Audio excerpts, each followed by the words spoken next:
kita semua harus tetap ya mengupayakan kepada masyarakat untuk vaksinasi.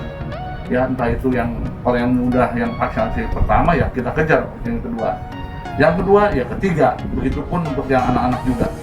Karena tadi sebagaimana Pak Wakapolri mengatakan bahwa inilah ya untuk tadi supaya kita mencapai situasi normal kembali, herd immunity. Ya, kalau herd immunity itu udah berjalan bagus, ya tentunya ke masalah ekonomi juga akan meningkat seperti sedia kala lagi.